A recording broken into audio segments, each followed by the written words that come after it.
My wife joked. You think you deserve to meet my rich partners? She deeply regretted it. The restaurant was alive with the clatter of silverware and the low hum of money talking to money. It was the firm's annual holiday dinner, black tie, rooftop terrace overlooking the city skyline glittering like scattered diamonds. I sat beside my wife, Claire, in the tuxedo she'd picked out for me 2 years ago when my own company was still small enough to fit in a garage. Tonight she wore emerald silk that caught every light, laughing easily with the circle of partners around us, men and women whose names appeared on buildings downtown. One of them, Richard Langford, leaned toward her with that practiced charm. Claire, you have to bring Marcus to the club this weekend. The new chef is phenomenal.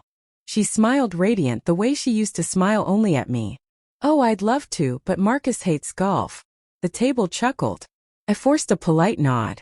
Langford raised an eyebrow. Come on, everyone loves the club. Even the quiet ones loosen up after a few old fashions. Claire placed her manicured hand on my arm, but her eyes stayed on him. Marcus isn't the club type. He thinks networking is beneath him. She said it lightly, teasingly, the way wives joke about harmless quirks. Then she added with a playful smirk that cut deeper than any blade. Besides, you think he deserves to meet my rich partners? The table erupted in good-natured laughter. Langford slapped my shoulder like we were old friends. She's brutal tonight. I laughed along short, tight, the sound of glass cracking. Inside something froze solid. Claire squeezed my arm, thinking the joke had landed perfectly. She didn't see my eyes. She never really saw them anymore. That night in the car home she was buoyant. Wasn't that fun? God, Richard is obsessed with that club. You should have seen your face, priceless. I kept my voice even. Yeah, priceless. She didn't hear the chill. For 5 years I had poured every waking hour into my startup. Late nights, skipped vacations, maxed out credit cards. Also, Claire could climb the ladder at her private equity firm without worrying about money. I cooked dinner when she worked late, celebrated every promotion, told her she was brilliant because she was. And somewhere along the way she began to believe her success was hers alone.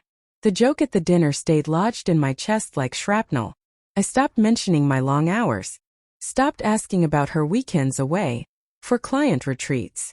I simply worked harder, quieter. 3 months later my company closed its Series B. $42 million led by a fund even bigger than Claire's. The news hit TechCrunch, Forbes, the local business journal. My phone exploded with congratulations. Claire texted from her office. Wow, babe. So proud. With 3 champagne emojis.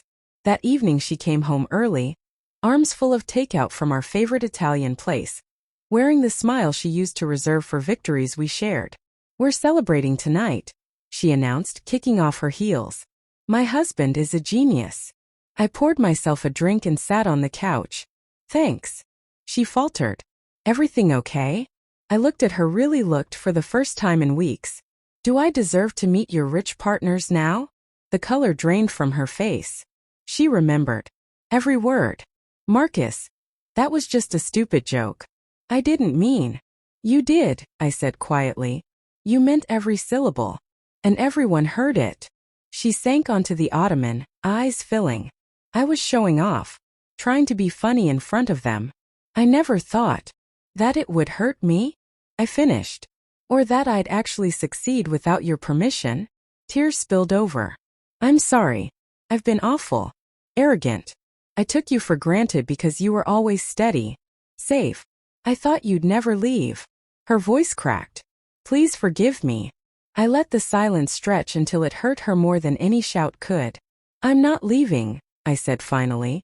But things are going to change. She nodded, desperate, relieved. The next week I accepted Richard Langford's repeated invitation to the club. Not through Claire, but directly. I played 18 holes with him and 2 of his partners.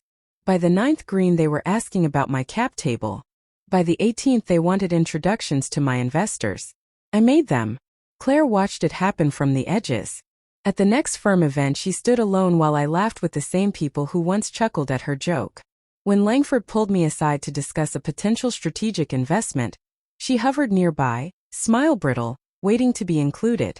I didn't introduce her. That night in bed she curled against me, voice small. You're shutting me out.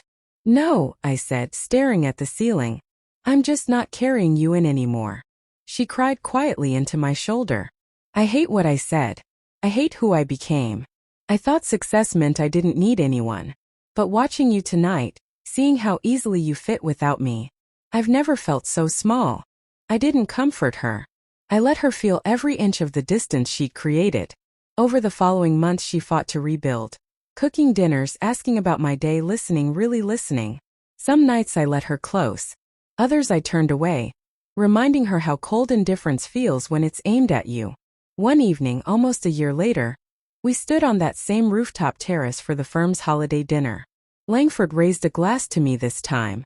To Marcus, the man who proved he absolutely deserves to be here. The table cheered. Claire stood beside me, hand trembling in mine, eyes shining with pride and something deeper. Gratitude that I'd stayed, and terror at how close she'd come to losing it all. Later, under the city lights, she whispered, I will never forgive myself for that night. I pulled her against me. Good, I said softly. Remember how it felt.